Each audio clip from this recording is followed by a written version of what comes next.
In this video, I'm going to be going through testicular cancer. Testicular cancer arises from the germ cells in the testes. Germ cells are cells that produce gametes, and in the testicles, the gametes are the sperm. There are other rarer tumours in the testes, such as non-germ cell tumours and secondary metastases. Testicular cancer is more common in younger men, with the highest incidence being between 15 and 35 years old. Testicular cancer can be divided into two types: seminomas and non-seminomas, which are mostly types of cancer called teratomas.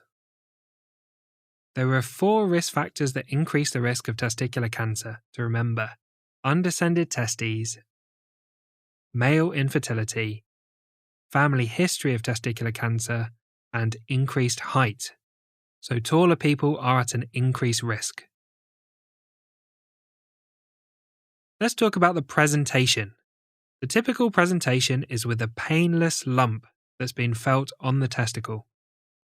Occasionally, it can present with testicular pain. The lump will be non-tender or even have a reduced sensation, feeling a bit numb on palpation. It will arise from the testicle and it will feel hard and irregular. It's also not fluctuant and you can't transilluminate testicular cancer. Rarely, gynecomastia or breast enlargement can be a presentation of testicular cancer, particularly a rare type of tumour called a Leydig cell tumour. About 2% of patients presenting with gynecomastia will have a testicular tumour. Let's talk about the investigations. A scrotal ultrasound scan is the usual initial investigation to confirm the diagnosis. Tumour markers for testicular cancer are alpha-fetoprotein, which may be raised in teratomas, but not in pure seminomas, beta-HCG, which may be raised in both teratomas and seminomas, and lactate dehydrogenase, or LDH, which is very non-specific as a tumour marker. A staging CT scan can be used to look for areas where the cancer has spread and to stage the cancer. Let's talk about the Royal Marsden staging system.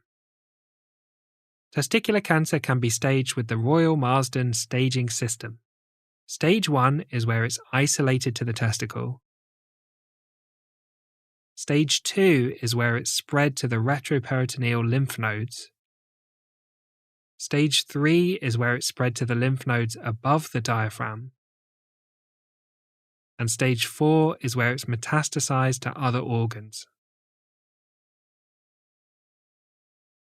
So let's talk more about the metastases. The common places for testicular cancer to metastasize to are the lymphatic system, the lungs, the liver, and the brain.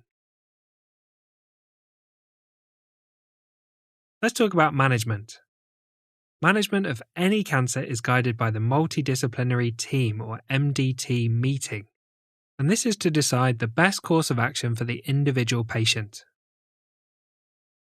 Depending on the stage and the grade of the testicular cancer, treatment can involve surgery to remove the affected testicle, called a radical orchidectomy.